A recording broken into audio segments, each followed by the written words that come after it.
I love the tip about book a meeting, send a gift. I have never heard that. I've done a lot of sending myself, and there's a lot of debate. Do you put a link in the email? Do you put even a Calendly link in your signature on a cold email? Does it turn people off? Is it going to hit spam?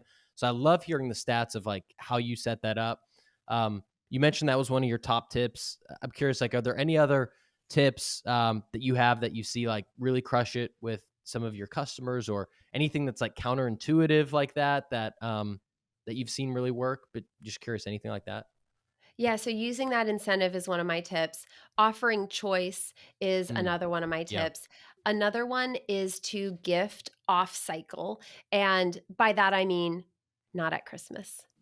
Yeah. And listen, I'm never going to change the world. We're always going to have this huge, amazing push at Christmas, like I was talking about a few minutes ago. But I have to say, some of the most amazing campaigns that we've seen have been outside of the holiday season. Hmm. And if you think about it, if you send a gift on December 20th, that person is receiving 10 gifts that day. Yeah. I mean, they might not even have the bandwidth to text you a thank you because Yeah. they're putting up their out of office. They're trying to get those last minute things done. They've got a stack of 20 gifts by the door of their office. But if you send a gift on National Chocolate Chip Cookie Day or National Juggling Day in July, like a client of ours did 2 years ago, that's the coolest gift that person has gotten that month. Yeah. And without you having to beat your head against the wall and think, how can I be the funniest, the best copy, the most creative gifter in the world? Just go off cycle. Send a Mm. funny gift around National Taco Day or Mardi Gras or Halloween, and it automatically is going to make it more memorable. You're going to get more follow up. You're going to drive more action from Yeah. those off season sends. And just on top of that, also, like, as a salesperson, just throughout the customer life cycle too, right? Like, Mhm. I've done it as, a way to book a meeting. I've done it, you send something like the morning of the first meeting. I've done it as a way where, we all know deals go dark, or they take longer than we'd like. You do one, and it kind of resurrects things.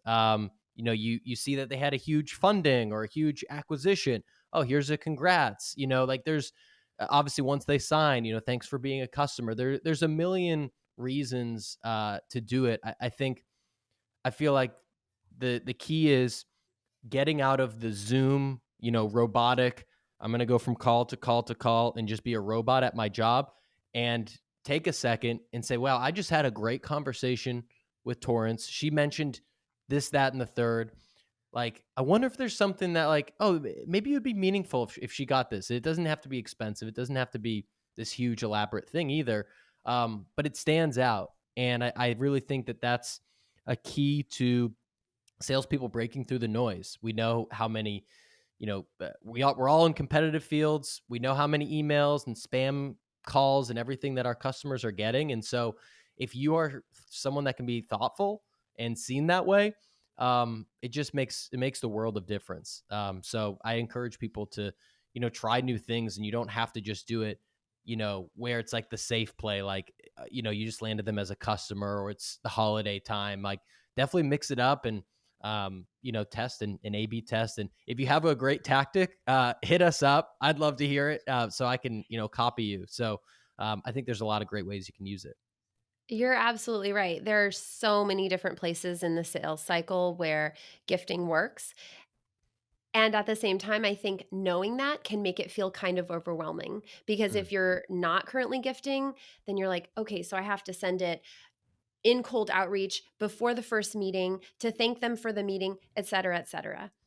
If gifting is something you want to try, I recommend starting with a handful of past clients. mm, We know that gifting increases repeats and deal size by 2.4. We've seen that as we've used gifting with our past clients to thank them, that our repeat rate has gone up to almost one third of business being from repeat clients right now. Wow. And it's just a great place to dip your toe in the water. It doesn't need to be every past client you've ever worked with. Pick your favorite 10, send them a gift with a personalized note. Mm. And it's just a great place to start, kind of an unintimidating first step. And it works.